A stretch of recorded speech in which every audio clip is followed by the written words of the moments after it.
بەڵێ بینەرانی زێدەعزیزی کەناڵی کوردستان 24 سڵاوتان لێبێ من یادگار فایقم لە دیبەیتێکی ڕاستە و خۆدا جارێکی دیکە خۆشحاڵم هاتوومەتەوە خزمەتتان دیارە وردە وردە لە وەرزی تاقیکردنەوەکان نزیک ئەبینەوە لە بەنسبەت کەرتی پەروەردەوە بێگومان دایکان و باوکان نیگەرانی و قەلەقێکی زۆریان لا دروست بووە سەبارەت بە ئایندەی قوتابی و خوێندکارەکانیان بۆیە ئێمە مەبەستمان بوو لەم بەرنمەیەدا کە وردە وردە لە هەفتەی داهاتووە و لە دوای جەژنەوە هەنگاوەکان چڕتر دەبن بە نسبەت تاقیکردنەوەکانەوە لە کەرتی پەروەردە کۆمەڵێک پرسیار هەیە وەڵامی بۆ وەربگرینەوە چ سەبارەت بە چارەنووسی خوێندن لە کەرتی پەروەردە لە هەرێمی کوردستان چی بە نسبەت شێوازی تاقیکردنەوەکانەوە چی بە نسبەت ئەو ڕێکارانەی دەگیرێنە بەر چونکە لە ئێستادا هێشتا هەرێمی کوردستان هەرچەندە تێڕوانینێک دروست بوو کە کۆرۆنامان خستۆتە پشتمانەوە بەڵام هێشتا کۆرۆنا مەترسیەکە و لە پێشمانە ئەو حاڵەتە نوێیانەی لە شاری سلێمانی لە شاری هەولێر کە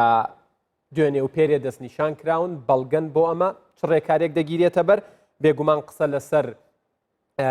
شایستە داراییەکانی مامۆستایان دەکەین چ لە کەرتی حکومی چ لە کەرتی ناحکومی بە تایبەت لە کەرتی ناحکومیش کۆمەڵێک نامە و کۆمنتی زۆر هاتووە سەبارەت بەوە بێگومان قسە لەسەر کرێی خوێندن لە کەرتی ئەهلی دەکەین کە دایکان و باوکان بە شێوەیەک لە شێوەکان نیگەرانن لەو داشکاندنە کەمانەی کە کراوە زۆر بابەتی دیکەش من نامەوێت لە پێشەکیەکە لەوە زیاتر بڵێم ئێوە دڵنیان مەبەستانە گوێتان لە میوانەکانم بێت بە سوپاسی زۆرەوە من ئەم شەو سێ میوانی ئەزیز و بەڕێز حزوریان هەیە لەگەڵم لە هەولێر لە سلێمانی لە دهۆک هەرێک لە بەڕێزان مامۆستا بەشدار عەبدولخالق خۆشنا و بەڕێوەبەری گشتی پەروەردەی هەولێر زۆر زۆر بەخێر بێن مامۆستا هەروەها مامۆستا عومەر محەممەد ئەمین یاریدەدەری بەڕێوەبەری گشتی پەروەردەی سلێمانی ئێوەش سەرچاوم هاتن مامۆستا عومەر هەروەها مامۆستا عومەر عەلی بەڕێوەبەری گشتی پەروەردەی دهۆک ئێوەش سەرچاومان هاتن مامۆستا عومەر ماندوو نەبن مامۆستا بەشدار لە جەنابتانەوە دەست پێ بکەم بە پرسیارێکی گشتی دەست پێ یەکەم لە ئێستادا لە هەرێمی کوردستان باس لە ئایندە و چارەنووسی خوێندن دەکرێت دایکان و باوکان لەلایەک قوتابیان و خوێندکاران لەلایەکی دیکەوە نیگەرانن بێگومان ئێوەش وەکو بەرپرسان مامۆستایانی بەڕێز و خۆشەویست فەرمانبەرە بەڕێزەکان هەموو نیگەرانیەکیان هەیە پێم خۆشە لە جەنابتانەوە یعنی وەڵامێک بۆ ئەو پرسیارە بدۆزینەوە ئایا خوێندنی ئەم ساڵ لە هەرێمی کوردستان لە بەردەم مەترسی فەوتاندایە یاخود هیچ مەترسیەکی ڕوبەڕوو نابێتەوە بەڵێ سلااو کاکیادگار و سلااو لە بینەر و بیسەرانی تەلەڤزیۆنە بەڕێزەکەتان ئەو سلااو بۆ هەردوو میوانە بەڕێزەکەت خۆتا دەزانن لەگەڵ سەرهەردانی ئەم پەتایە سەرتاسەری جیهان ڕوبەڕووی ئەم گرفتە بەوەکەوە بەناساری دەرکەکانی خوێندن داخرن دەتوانێت برێن ئێستا پرۆسەی پەروەردە لە هەموو جیهان گشتگیرە بە هەمان قۆناغدا تێدەپەڕێت جا نازان بزەبێت پرسیارەکەت دەربارەی چی بوو پرسیارەکە ئەوەیە زۆر جار یعنی یەکێک لەو گومانانەی کە من لەگەڵ بەڕێوەبەری هەندێک قوتابخانەش قسەم کردووە ئەڵێن ئەترسین قەلەقین لەوەی کە 1/6 تاقیکردنەوەکان وەکوەوەی پلانی بۆ دانراوە یانزەی حەوت و ئەمانەکە وەکو پلانی بۆ دانراوە جێبەجێ نەکرێت مەترسیەکانی و یاخود نیگەرانی ئەوان لەوەوە سەرچاوی گرتووە کە ڤایرۆسی کۆرۆنا هێشتا مەترسیەکە و بوونی هەیە بەڵێ کاکیادار خۆی ئێمە تا دوا ڕۆژی خوێندن لە سەرتاسەری هەرێمی کوردستان ڕۆژی 26 دوای 2020 بوو دەتوانین بڵێن 175 تاکو 180 پرۆگرامەکانی خوێندن لە سەرجەم ناوەندەکانی خوێندن تەواو کرابوون کە ئەمە هەواڵش دڵخۆشکەرە لە هەمان کاتدا ئەو ماوەیەکەوە ماوەی نزیکەی 2 مانگ دابڕانێک هەبوو بەهۆی ئەو ڕێکارانێکەوە حکوومەتی هەرێمی کوردستان گرت پێبەر بەداخستنی ناوەندەکانی خوێندن و هەروەها قەدەغکردنی هاتوچۆکەوە نەتواندرا خوێندن بەردەوام بێت وەزارەتی پەروەردە هەنگاوێکی دەست پێشخەرانەی کردکەوە ئەویش بە تۆمارکردنی سەرجەموانەکانی خوێندن و خستنە سەر وێبسایتێک و پۆرتالێکەوە قوتابیان لە ماڵەوە دەیانتوانی بەدواداچوون بۆ بابەتەکانی خوێندن بکەن. ئەمەش هاوکاری زۆر باش بوو. پاشان ئاماژە بە کۆبوونەوەی 6/5/2020 ئەنجومەنی وەزارەتی پەروەردە بڕیاردراکەوە ڕۆژی 1/6 دەستنیشان بکرێت بۆ ئەنجامدانی تاقیکردنەوەکانی پۆلە ناکۆتاکان و هەروە پۆلی 12 تاقیکردنەوەکانی کۆتایی وەرزی دووەم تاکو ئێستا تاکو ئەو کاتێکەوە ئێمە قسە دەکەین لەوانەیە من وەکو بەڕێوەبەراتی گشتی پەروەردەی هەولێر وەکو پارێزگای هەولێر باسکەم دەتوانە بنم ئەو نیگەرانیە نییە و ئەوەی من ئاگادارم لە نزیکەوە ئامادەکاریی زۆر باش کراوە لە ناوەندەکانی خوێندن و زۆربەی قوتابخانەکان پرسیارەکان ئامادەکراون و بۆ ئێستاش کارژێرە قوتابخانەکان سەرقاڵی ئەوان کەەوە هۆڵەکانی تاقیکردنەوە ئامادە بکەن بۆ قوتابی خۆشەویستەکان و لە هەمان کاتیشدا وەزارەتی تەندروستی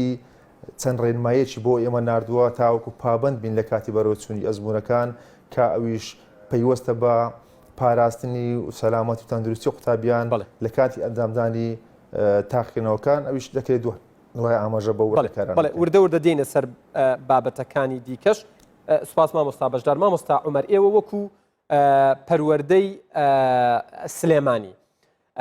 ئایا ئەو هەنگاوانەی کە تا ئێستا ناوتانە وەکو ئامادەکاری بۆ تاقیکردنەوەکان چ تاقیکردنەوەی پۆلە ناکۆتاکان بێت چ تاقیکردنەوەی پۆلی 12 وەرزی دووەم پاشان تاقیکردنەوە گشتیەکان تا چەندە بەڕێک و پێکی ڕۆیشتووە و ئایا چ ئاستەنگێکتان ڕوبەڕوو بۆتەوە لەو ڕووەوە؟ زۆر سپاس بۆ بەرنامەکەتان سڵاو و ڕێزمەیە بۆ مامۆستا بەشدار و مامۆستا عومەر هەردووچیان لە هەولێر و لە دوهۆک و هەولێر. مامۆستایان وەکو مامۆستا بەشدار باسی کرد، ئێمەش بە هەمان شێوە دیارە ئەو ڕێنمایانەی کە لە وەزارەتی تەندروستیەوە بۆمان هاتووە ئێمە ئەو ڕێنمایانەمان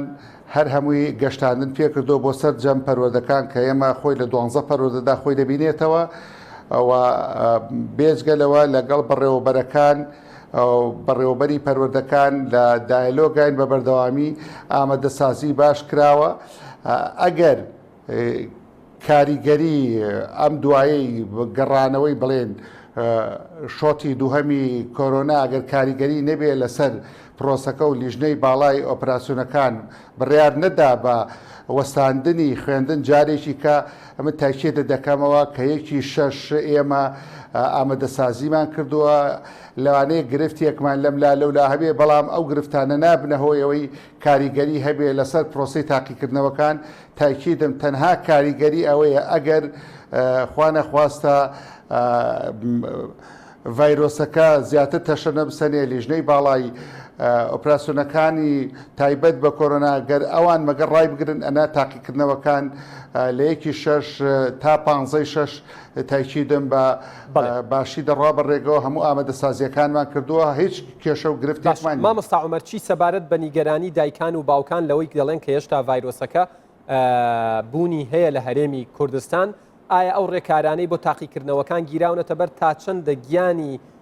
قوتابیان و خوێندکاران تیایدا پارێزراو دەبێت و بەبێ هیچ نیگەرانیەک تاقیکردنەوەکانیان وەڵام دەدەنەوە؟ من بەڕاستی لێرە ینی بە سەریحی قسەیەکی بۆ کەناڵەکەتان بکەم، ئەمێ زۆر بە بەڕوونی و بە شەفافی قسە بکەم لێرانە. ئەو ڕێنمایی کە لە وەزارەتی تەندروستی وە هاتووە من تەسەورەکەم وەزارەتی پەروەردە ئێمە نەتوانین 100% جێبەجێ بکەین. مەسەلەن بۆ نمونە ئێمە لە قوتابخانەی وامان هەیە 1000 خوێندکاری تێدایە. ئەم 1000 خوێندکارە یعنی ئەگەر دایک و باوک هاوکارمان نەبن، دایک و باوک دەمامک و دەستکێشیان بۆ دابین نەکەن و ئێمە ناتوانین بەڕاستی بەو ئیمکانێتی کەیسە لە بەردەستمانێ دابین بکەین. ئێمە ئەتوانین ئەو ریاسایی کە داناوە مەسەلەن مەسافەی نێوانی ڕحلەکان ئەتوانین ئەوە دابین بکەین، ئەتوانین لە هۆڵەکانە نێڵی قەرەباڵقی دروست ببێ، ئەتوانین لە ساحەی قوتابخانەکانە نێڵی قەرەباڵقی دروست ببێ، بەڵام جیهازی فەحسی پلەی گەرمیەکە کە ئەو بەڕێنمایەکە ئاڵێ 37.2 ئەبێ بە جای امتحانی بکەی ئەو جیهازە بە ئێمە دابین ناکرێ بەڕاستی چونکە هیچ بودجەیەک تا ئێستا بۆ ئێمە دابین نەکراوە ئێمە ئاگاداری پارێزگامان کردووە ئاگاداری بەڕێوەبەرێتی گشتی تەندروستیمان کردوتەوە لەسەر دابینکردنی وەزارەتی پەروەردەشمان ئاگادار چونکە ئەو ڕێنمایە ئەڵێ ئەبێ هەموو خوێندکارێک فەحس بکرێ ئەبێ هەموو خوێندکارێک دەمامکێ بێ ئەبێ هەموو خوێندکارێک دەستکێش ڕۆژانە بگۆڕێ ئەنی ئەمە ئەڵێ ئەگە دایک و باوک نەهێنا تۆ دابینی کە بەڕاستی دابینکردنیەوە پێویستی بە میزانی و بودجە هەیە تا ئێستا ئێمە هیچ شتێکمان لە بەردەستانێ بەڵام ئێمە داواکاریمانەوەی دایک و باوک بتوانێت ئەمە لەبەر سەلامەتی منداڵەکان لەبەر خۆپارێزی منداڵەکان دابینی بکە ئەوەشی دەبێنێتەوە لەسەر ئێمە مەساحە و قەرەباڵخی پۆل و قەرەباڵخی ساحەکان ئێمە توانین چاسانەکەم مامۆستا دێمەوە خزمەتتان پرسیاری دیکەشمان ماوە مامۆستا عومەر ئێوە وەکو پەروەردەی دهۆک چ وەڵامێکتان هەیە بۆ ئەو نیگەرانیانە و ئایا پرۆسەکە بۆ ینی بەنسبەت تاقیکردنەوەکانەوە بە چ شێوەیەک دەڕوات و ئایندەی خوێندن هیچ مەترسیەکی لەسرە لە سنووری پارێزگای دهۆک؟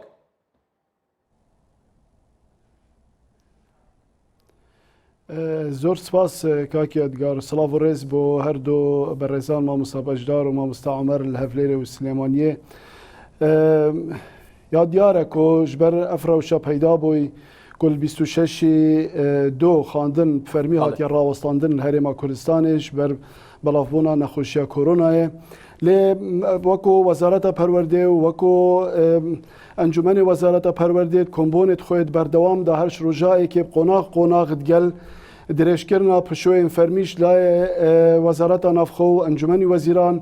وەکو پلانên Wezareta Perwerdê gel evan qonaxa derbas bûyne ta ku gihiştîne evê qonağê ku biryar ewel li êkî şeş ezmonên yên qonaxê nekutayî yan jî ezmonên yên hemî polagûyê werzêdûyê bihêne encamdan lê me her destpêkê gotiya sala xandinê hemî şiyanê xwe mezêxîn ji bo hindê ku دڵنیایی دایە دایک و بابا و دایک و بابێت قوتابیا vêga vê jî em bila piştrast bin û dilniyayî deynê ku sala xandinê ya qutabiyan naçît ji ber ku berdewam em gel dayîne ji bo hindê ku bo her qonaqekê planek bête danan bo evêga vê jî ku li êkî şeş hemî amadekarî ji layê me ve wekû rêveberiya giştiya perwerda parêzgeha Duhokê hatîne kirin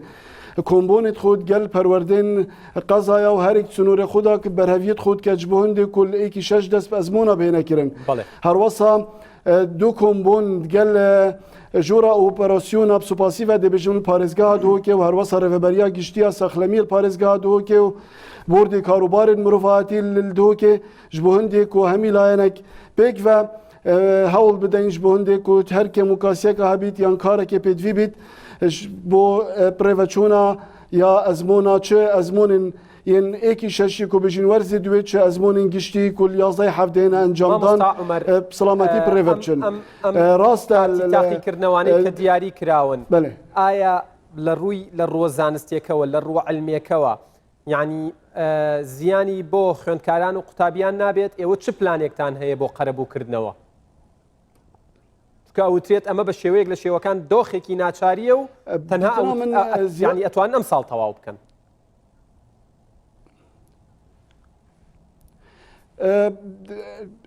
هەرش 26 2020 ku xandin hatiye rawestandin wekû wezaret heko hemî rêkargirdîne ber ji bo hindê ku qutabî neyê nefeqetiyan rast e fermî wekû dewam nava polada nehatiye kirin lê çend rêkedî girtîne ber ji bo hindê ku qutabî mifaj jê bibînît êk şu an ev ku sîstemê ku bêjin yê elektronî yan qutabxana elektronî xistiye berdestê yê qutabiyan ji bo hindê ku mifaj jê bibînît mer sinûrê parêzgeha Duhokê hemî ev wane wekû bêjin yên badînî ji qonaxayekê ta ku qonaxa diwazdê berhev kirîne çûnet nava evî sîstemî de navê qutabxanê da ji bo hindê ku qutabî bi xwe mifaj jê bibînin ji aliyekê dîve niho jî rojane li kenalê perwerde ev wane têne pexşkirin bo qutabiya çi badînî çi soranî çi îngilîzî cuda cuda dîv ev sîstemên xandinê ev zimanên xandinê ku têne xandin یه جدا جدا انگلیزی بیت سریانی بیت ترکمانی بیت هر دو بجین زاراوت بادین بله و جنابی وزیری پروردگار دانشگاه پارلمان برنامه وانی باز کرد بله گل هندجی بله عندك كنال دي جي يتكو بيجين يت لوكال ومحلي للسنوري باريزجاي مفاجآت يديتن كواتا وكو شريه زانستيفا يعني جهشتنا بابت بدرسي جهشتيا يا شاليه كديفا جبو هندي كو قطابي دلنيا بيت او بابتت كو قناغا ايكيتاكو قناغا يازل ورزي دوي اويت كو تا 25 جي دو هاتين خاندن تني او بله وی وزیکا بله سپاسانه که ما مصدی ما خدمتان زور سپاس او بابت ناوا پول دهاتین خواندن بله هر بجید ما مستعمر ما مستابجدار يعني پرسیارێک ئێستا لە ئێستادا دروست بووە و زۆر قسەی لەسەر دەکرێت ئەوترێت بڕیارەکانی حکوومەتی هەرێمی کوردستان جیاوازن لە بڕیارەکانی حکوومەتی عێراقی بە نسبەت خوێندنی بڵین سێکتەری پەروەردە هۆکار چییە ینی بچووکترین نمونە دخول عامە بەشداریکردنی گشتیە کە لەوێ پەیڕەو کرا لێرە پەیڕەو نەکرا ئەوترێت زۆر جیاوازی دیکەش هەیە حتمما ئێوە باشترەزان وەڵامی ئێوە بۆ ئەو پرسیارە چییە؟ بەڵێ کاک یادگار ئەگەر ئەمە بەڕاشکاوانە باز بکەین و ئاماژە بە پێوەرەکانی ڕێکخراوەکانی یونیسف یونسکۆ ئاسی زانستی و ئاستی پەروەردە لە هەرێمی کوردستان بەرزترە لە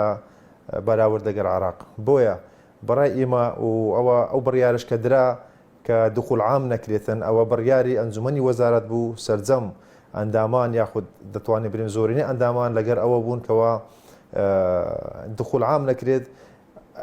کە هەدەفەکەش ئەوە بکەوە دخول عام نەکرێت دەبێتە هۆی دابەزینی ئاستی زانستی لەبەر ئەوەی تو بێت و هەر کەسێک پۆلی دوازدەوێ بەوێ ئەوەی بە فلتەرێک تێپەڕێ داخلی تاقیکردنەوەکانی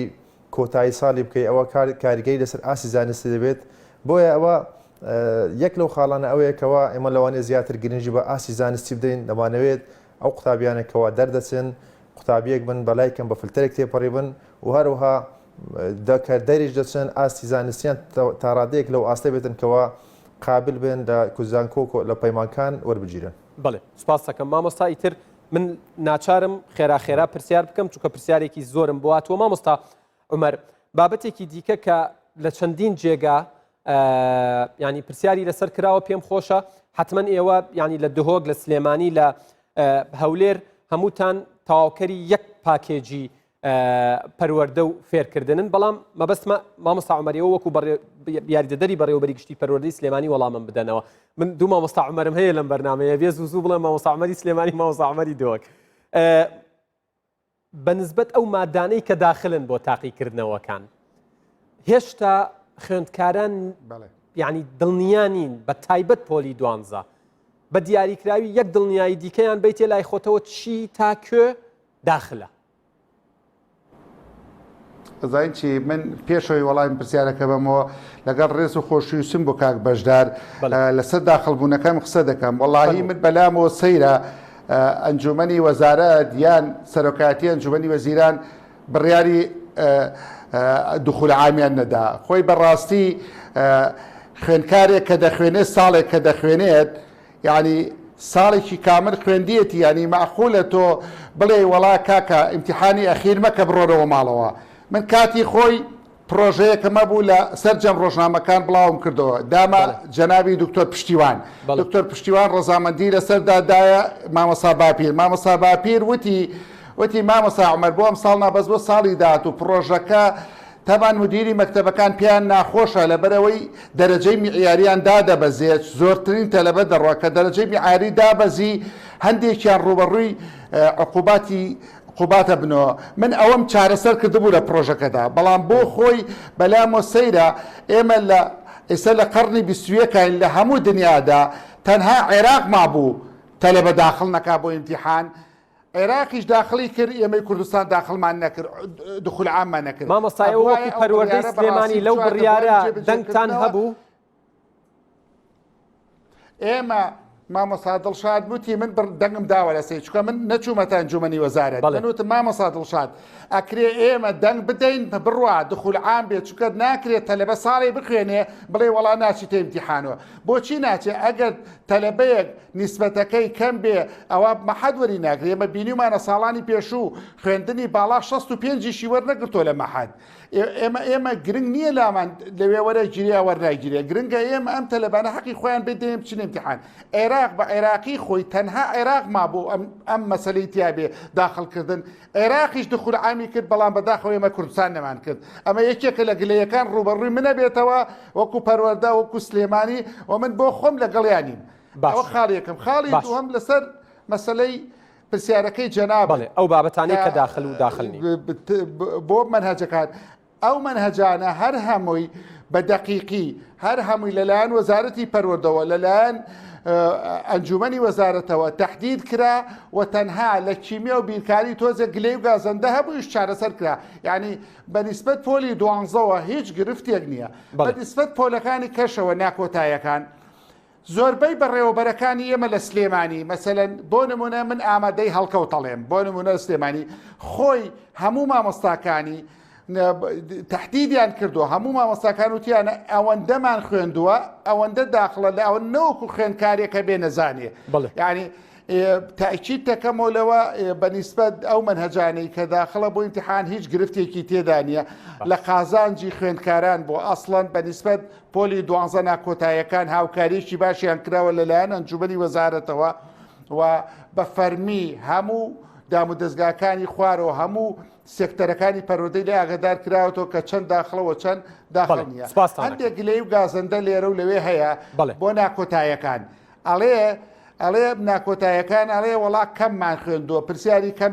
ناتوانین تیادانین بە تاکید من ئەوشە هەر لە خازانجی خوێندکارە بەڵام ئەمە ئەمە بەڵام ئەم کێشەیەکی زۆری بۆ مامۆستایان دروست کردو مامۆستا عومەر دێمەوە خزمەتت سوپاس دەکەم بابچمە خزمەتی مامۆستا عومەری دهۆت تخوا یەک وەڵام بدەمەوە فەرموو یەک وەڵام بدەمەوە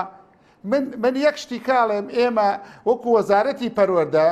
گرنگی لامان بەڕاستی بەرزبوونی کوالیتی خوێندن توانی ومانە خوێندکار وا لێ بکەین قوتابخانەی ئەلکترۆنیکە وەکو مامۆستا بەشدار بەشتی کرد ئەمە هۆکارێکی گەورەیە هەورە فێرگەمان هەیە بە هەمان شێوە تەلەڤیزۆری پەروەردەیمانەیە بە هەمان شێوە خوێندکارە توانێت سوود دەمسیانە ببینێ بۆ ئەوەی توانە زانستیەکانی برسکاتەوە سپاس دەکەم مامۆستا عومەر مامۆستا عومەر ئێوە لە پەروەردەی دهۆک چ وەڵامێکتان هەیە بۆ گلەیی و گازندە و ئەو نیگەرانیانەی پۆلی نۆ کاڵێن چەندین ساڵە خۆمان ئامادە کردووە بۆ نمونە پێمان خۆش بۆ لە پۆلی نۆ نمرەیەکی باش بەدەست بێنین ئاستێک پلەیەکی دیاریکراو بەدەست بێنین بەڵام ئێستا هیچ مامەڵەیەکمان لەگەڵا ناکرێت لە یەکی بنەڕەتیەوە تا یانزەی بنەڕەتی بڵین تا یانزەی ئامادەی وەکو یەک سەیرەکرێت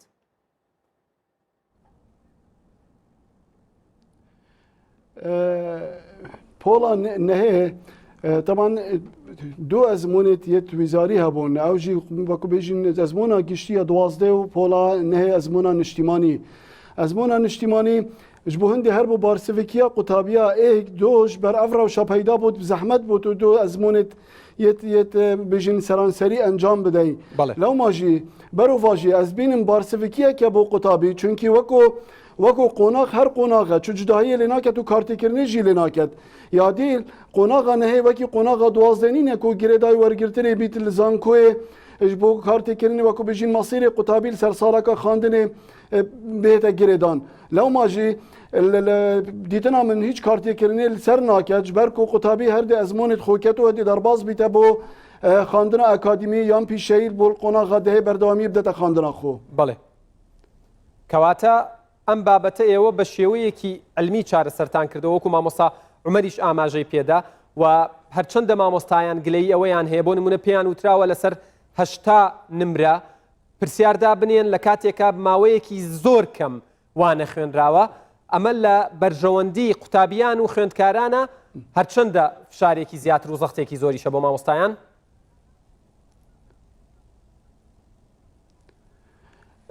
مامۆستا بەشداری jî amaje pêkirin li destpêkê taban werzê divê jî mawayekî baş dewamî hatiye kirin kewata hemî sala xandinê تصورا من 5 حتى 6 هفتێت خواندنێ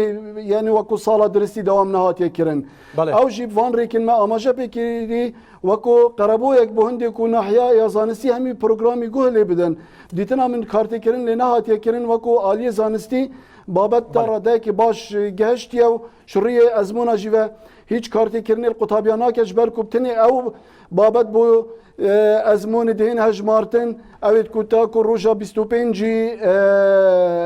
25 دوت ناوا پۆڵێ داهاتینە خواندن و ji dervey her ew babetê mayî weko aliyê palpiştîkar birêka سیستەمی ئەلکترۆنیک و بخۆ مفاژێ ببینێت ئەگەر نە بۆ ئەزمۆنێ پێدوی ناکات بەڵێ سیستەما ئەلکترۆنیەکە لە کەرت و سێکتەری پەروەردە دۆخی باشترە تاوەکو زانکۆکان چکە لە زانکۆکان چەند هەنگاوێکی ناو دیارە تا ڕادەیە گوازی لێنرا بەڵام بەنسبەت پەروەردەوە هەنگاوی باشتری ناوە بە تایبەت کەناڵی پەروەردەیی و ئەو پلاتفۆرمە جیاوازانەی کە دابین کراون مامۆستا بەشدار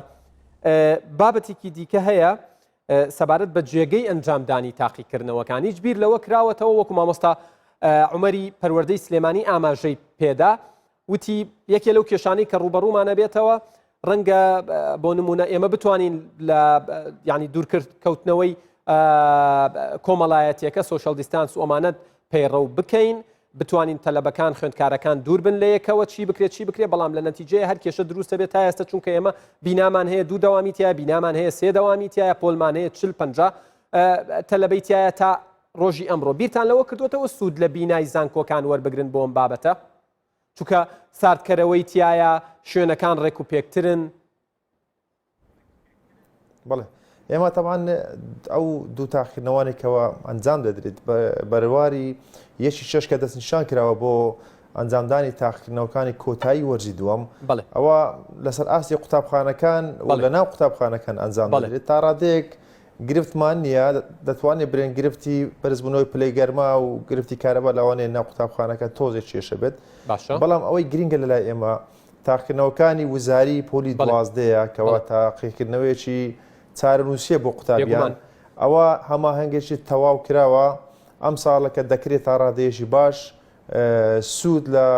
هۆڵی تاقیکردنەوەکانی زانکۆکان و بژێت زانکۆکان بە حکومی و بەغیر ناحکومیەکانەوە ئەو ئامادەکاریش باشی بۆ کراوە و لەسەر ئاستی پەروەردەکان لێژنەی تابەت تەشکیل کراوە سەردان دەکەن ئەو هۆڵانێکەوە گونجاون ئێمە دەتوانێت سوودیان لێوەربگرین کە لە کۆتاییدا بۆ بەرژەوەندی قوتابیانە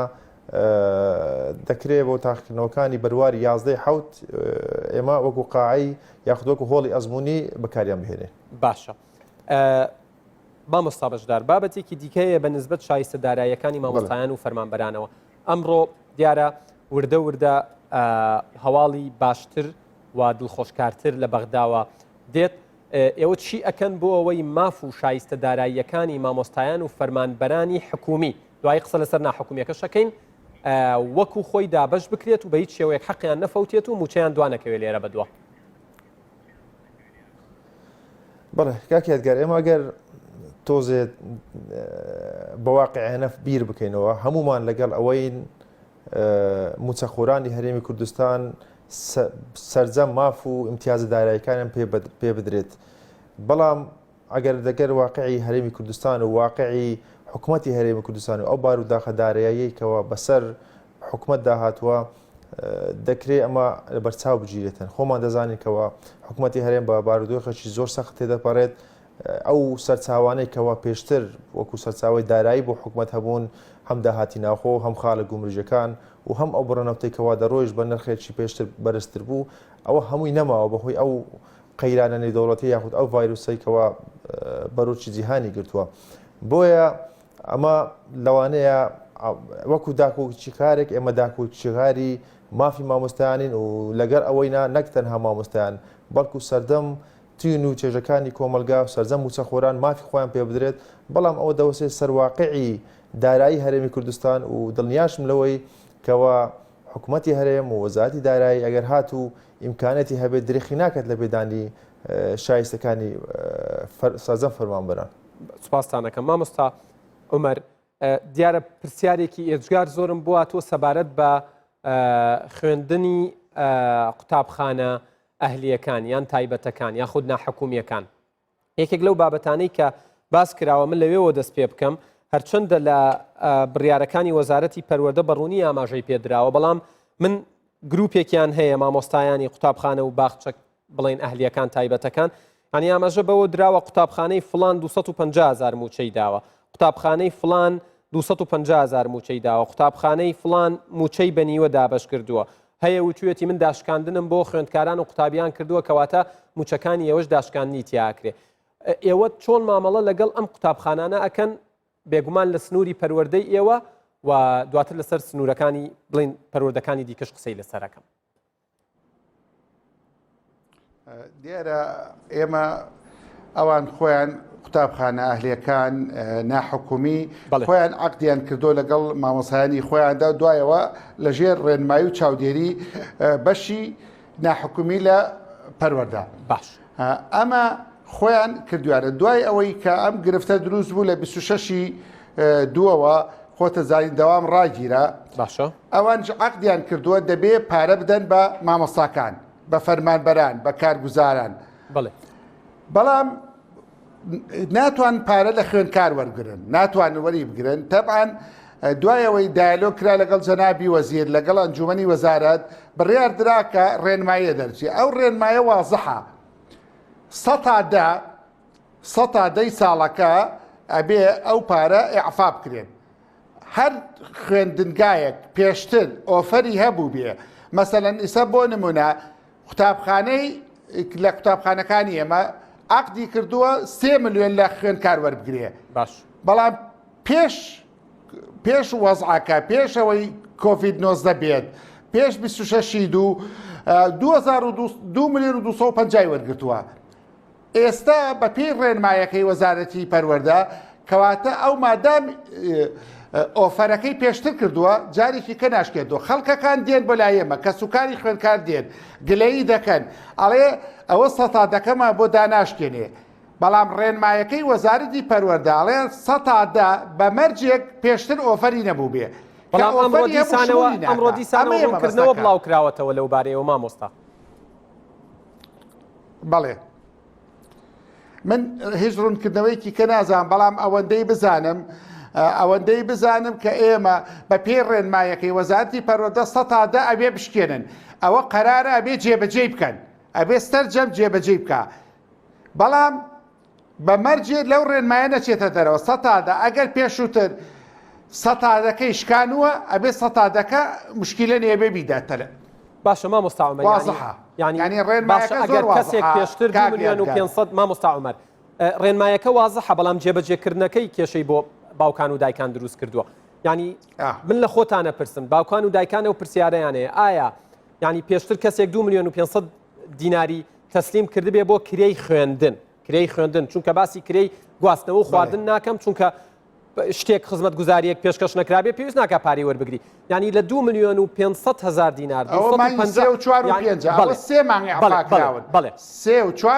بەڵێ ئەمەیان ڕوونە بەڵام ئەو خزمەت گوزاریەی لەو ماوەیە بە تایبەت لە دوای 1/4ەوە لەلایەن قوتابخانە ئەهلیەکانەوە پێشکەش بە خوێندکاران کراوە من لە خۆتانە پرسم ئایا 90% ئەو خزمەت گوزاریەیە کە قەرار بۆ پێشکەش بکرێت وا 10% تەنها بۆ دایکان و باوکانە گێڕدێتەوە یان دەبوو داشکانەکە زیاتر بۆ بە ڕێنمایەکە هاتووە ئێمە ئەوەی کە ڕێنمایەکە هاتووە جێبەجێیەکەین هەچ قوتابخانەیەک جێبەجێ نەکە ڕوبەڕووی ئیجراعاتی یاسایی یەکەینەوە باش سوپاسانەکەم مامۆستا عومەر قوتابخانەکان ناتوانن ئەو بڕگانە جێبەجێ نەکرد کە لە یاساکەی وەزارەتی پەروەردە هاتووە باش سوپاسانەکەم مامۆستا عومەر ئێوە وەکو پەروەردەی دۆک هەست ناکەن ڕێژەی لە 100 داشکاندن لە کرێی خوێندن بە نسبەت قوتابخانە و خوێندنگا ئەهلیەکانەوە ڕێژەیەکی کەمە چونکە ئەو خزمەت گوزاریەی پێشکەشکراوە کەمترە لەوەی کە نەوەست لە 100 پارەی خوێندن وەربگیرێت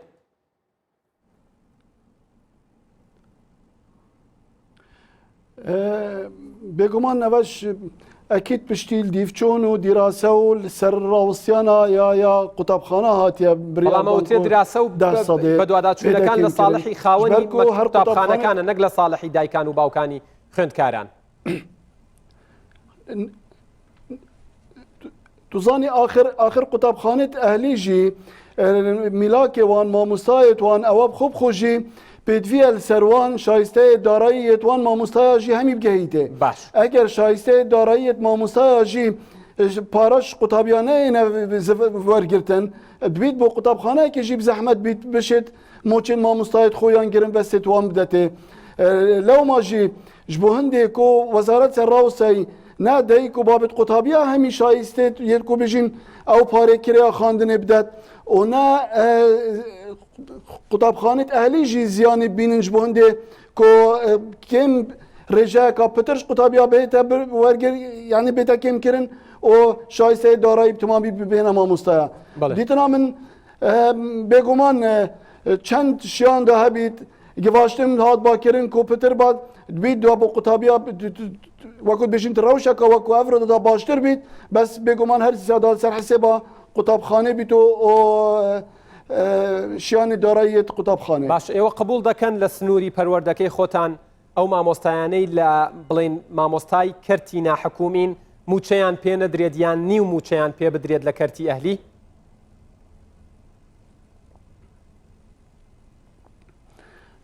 بێگومان نەخێر چونکی ji biryarî ya wazih heldîv telemata tuviya moçewan diristî bû bihête dan. Moçewan tuviya diristî bû bihête dan û nabî egerê rawistiyana ya bijîn dewamê ji ber peydabûna nexweşiyê ku dewam hatiye rawistandin mamosta moçewî jê bihête birin ber ku tuviya şayîsteyê wan darayî diristî bigihîne û her qutabxaneyeka cêbecê neket wekû dîçûn dê tekirin û pêrabûnê yê pêdivî dê êne wergirtin. بەڵێ ئەوە بەڕێوەبەرایەتی قوتابخانە و پەیمانگە ناحکومیەکانی وەزارەتی پەروەردە 4 ژمارەشی بڵاو کردوتەوە بۆ ئەوەی لەسەر پێچی ئاگادار بکرێنەوە مامۆستا بەشدار دیارە هەردیسانەوە بەنسبەت قوتابخانە ئەهلیەکانەوە یەکێکی دیکە لە گلەیەکان کە هاتووە ئەوەیە ئەڵێت پێمان ئەڵێن ئەگەر قستی کۆتایی نەهێنن ناهێڵین مناڵەکانتان بەشداری تاقیکردنەوەکان بکەن بەڵام دۆخی دارایی هاوڵاتیانی هەرێمی کوردستان دۆخێکی زۆر ڕوونە چۆن ئێوە قبولەکەن ئەم فشارە لەسەر دایکان و باوکان قبول بکرێن نە حەقی قوتابخانەکان بفەوتێت بەڵام دەرفەتێکیش بە دایکان و باوکان بدرێت. بەڵێ کاکێ یادگار خۆی گرێبەستێکی لە نێوان دایک و باوکی قوتابی و قوتابخانەکان ئەوان باش هەردوو لە پابند بۆ دۆخی ئاسایی بە ناوڕۆژی گرێبەستەکە بۆ دۆخی ئاسایی بەڵام ئەمە ئەگەر بێت و ئەمە دیفاعێک نییە لە قوتابخانە ئەهلیەکان بەڵام ژمارەیەکی زۆر لەو قوتابخانە ئەهلیانە لە سەردەمانێک هاوکارێکی باشی وەزارەتی پەروەردە بوونا و ئەرکێکی قورسی سە وەزارەتی پەروەردەیان هەرگرتووە ناکرێت ئێمە بە چاوێکی دوژمنانە سەیریان بکەین و دیفاعێکیش نییە لە ئێوان لە هەمان کاتدا ئەوان قوتابخانە ئەهلیەکانیش لەوانەیە بە مافی خۆیان دابنێکەوە داوای قستی کۆتایی بکەن لەبەر ئەوەی ئەوانیش ئەوە بە وەجه نەزەری خۆیانە لەوانێت تا ڕادێش منتقی تێدا بێت هەر لە سەرەتای سەرهەڵدانی ئەو قەیرانە لە مانجی 2 مانجی 3 مانجی 4 زۆر بە زۆری قوتابخانەکان موچەی مامۆستایەکانیان داوە ئەوەش پاڵەپەستۆیەکە لەسەر ئێوان لەسەر زۆربەی قوتابخانەکان ئەگەر هاتوو ئەو قستانە لەوانەیە وەرنەگرنەوە بۆوان کاریگەری دەبێتن بۆیە وەکو ئاماژەم پێکرد ئەو گرێبەستێکەوە لە نێوان خۆیان واژویان کردووە پێویستە هەردوو لا پابند من و ئێمەش زۆربەی جار وەکو بەڕێوەبەرایەتی گشتی پەروەردەی هەولێر دەگەڕێنەوە سەر ناوەڕۆژی گرێبەستەکە ئایا لە گرێبەستەکە ئاماژە بە چ کراوە و ئەگەر بەڕاشکاوانش باس بکەین ئێمە زیاتر داکۆچی لە مافی ئەو مامۆستایانە دەکەین کەەوە موچەخۆری ئەو قوتابخانە ئەهلیانن ژمارەیەکی زۆری ئەو داک و باوەکانە کە منداڵەکانی لە قوتابخانە ناحکومیەکان تۆمار کردووە تا ڕادەیەک لەوانەیە باردۆخی داراییان لەو ئاستە بێتن کەەوە توانیان هەبووە قستی یاخود ساڵانەی خوێندن بۆ قوتابی بۆ منداڵەکان دابێ بکەن باشە ئەمە لە کاتێکی ئاساییدا دەکرا ینی هاوڵاتیان بیان وتایە وایە بەڵام لە ئێستادا ئەو دۆخەی ڕووی لە هەرێمی کوردستان کردووە هەر لە حکوومەتەوە تا هەموو تەواوی هاوڵاتیان بەدەستیەوە دەناڵێنن کەواتە من پرسیارێکی دیکەمەیە چی بەنسبەت باخچەکانەوە یان با بڵێن بەنسبەت ڕەوزەکانەوەی لە ناو عامی خەڵکە ئەوترێت ئەوان ڕەنگە مناڵەکان لە تەمەنێکدانە بن پێویستکە بە ئۆنلاین بە شێوەی ئەلکترۆنی وانەکانیان بخوێنن مامۆستایان وەکو قوتابخانە ئەهلیەکان پەیوەندیان لەگەڵیان هەبێ مامۆستایانی ئەو باخچانە واتە مامۆستا ناحکومیەکان ئەوانی لە کەرتیەلی نیگەرانن لەوەی کە شایستە داراییەکانیان پێ نادرێت لەبەر ئەوەی ئەوان هیچ خزمەت گوزاریەکیان پێشکەش بە قوتابخانەکە نەکردووە کەواتە تەنانەت هەیە ئەڵێ پێیان وتوین بەدڵتانە هەر ئەوەیە بەدڵیشتان نییە توانن بڕۆن چەندین کەسی دیکە لە نێوان کەوانەیەکە مەمنونە لە جێگەیەوەیش بکات بێگومانم قسانە بۆ تەواوی قوتابخانە ئەهلیەکان و باخچە ئەهلیەکان تەواو نییە بەڵام حاڵەتە و ڕوویداوە.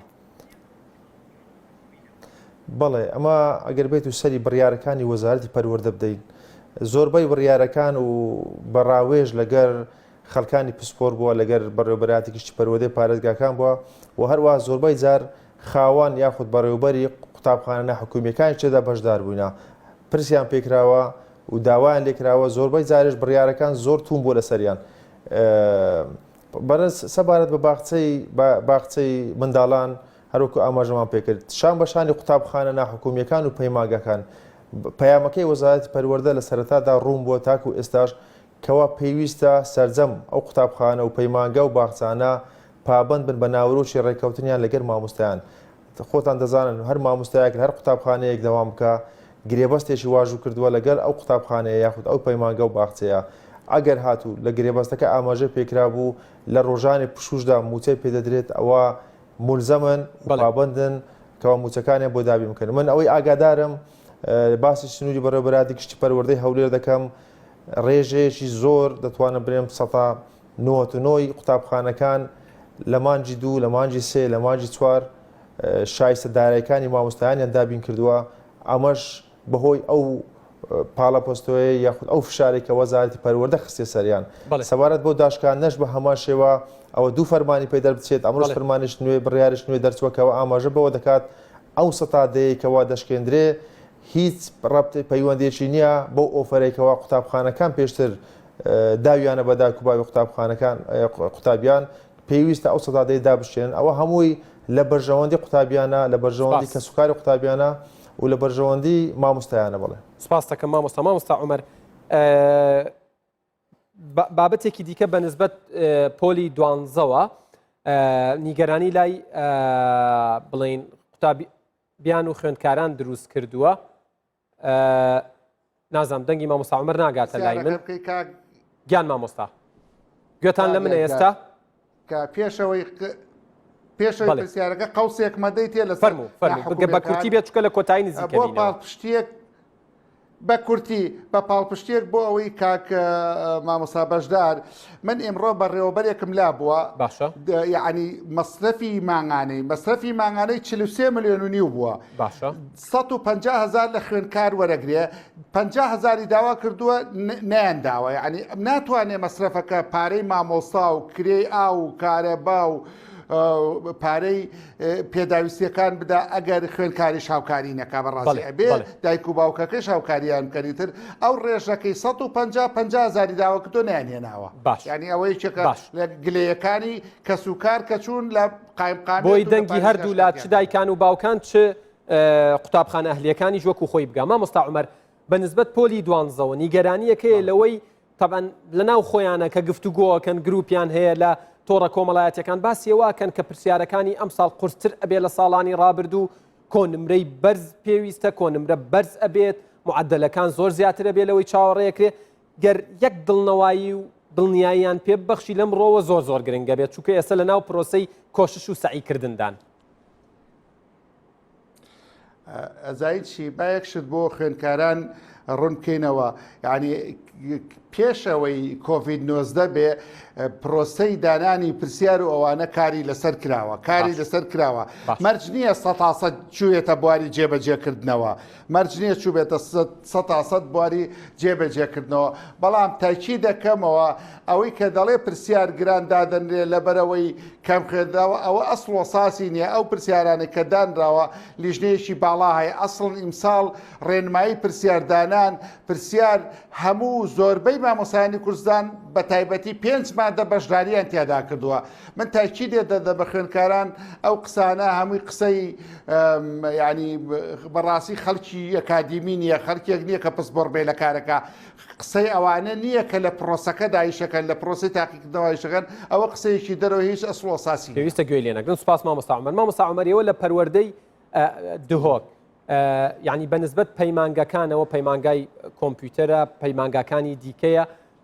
خوێندنی پیشەیە ڕەنگە لە بەشێکی زۆریان پێویستیان بەوە بێ بە پراکتیکی بە عەمەلی وانەکان بخوێنن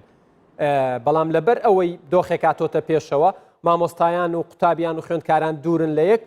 ئەمە نەچۆتە بواری جێبەجێکردنەوە هەیە پرۆژەی دەرچوونی هەیە مەشروعی تەخەڕوجی هەیە پێویستی بەوە بووە لە یەکێک لە بەڕێوەبەرایەتیەکانی شارەکەی خۆی تاقیکردنەوەیەکەیە تێستێکی پرۆجێکتەکەیەتی بیکە هیچ لەمانە نەکراوە ئێوە چ چارەسەرێکتان پێشنیاز کردووە بۆ ئەم بابەتە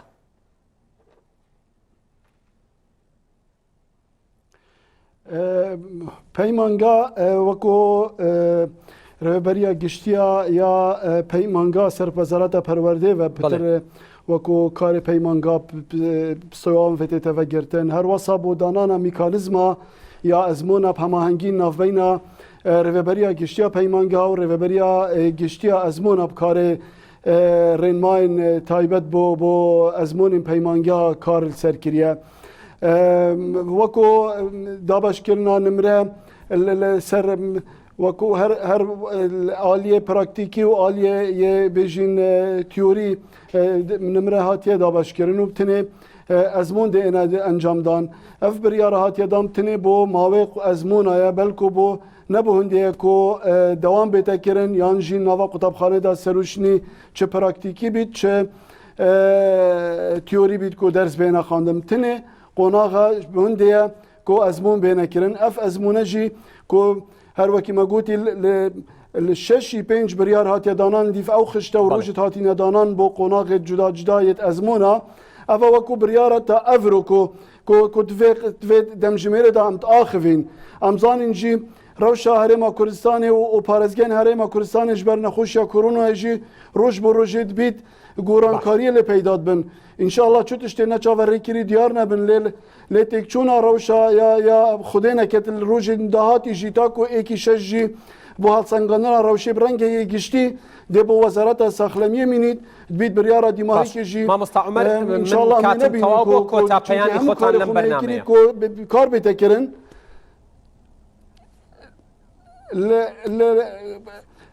پەیاما من ئەوە کۆ بۆ دەیبابێت قوتابیا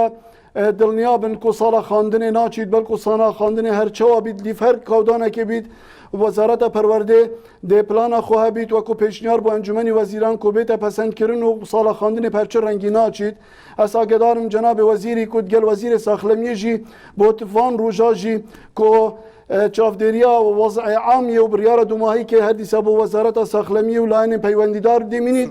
بۆ هەندێ هەڵسەنگاندنا ڕەوشە هەرێما کوردستانی و ساخلەمیە قوتابیا بنسبەتمە بەری هەر تشتێکیە وان سپاسانەکەم مامۆستا عومەر لە جیاتی کۆتاپەیان پرسیارێکەکەم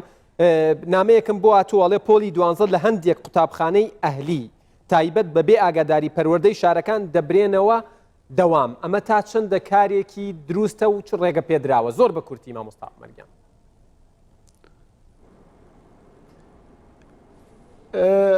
عفوم کەی مامۆستا عومەر پرسیارەکەم بۆ مامۆستا عومەری سلێمانی هەش ڕاوەستاندنە بڵێ بمبورە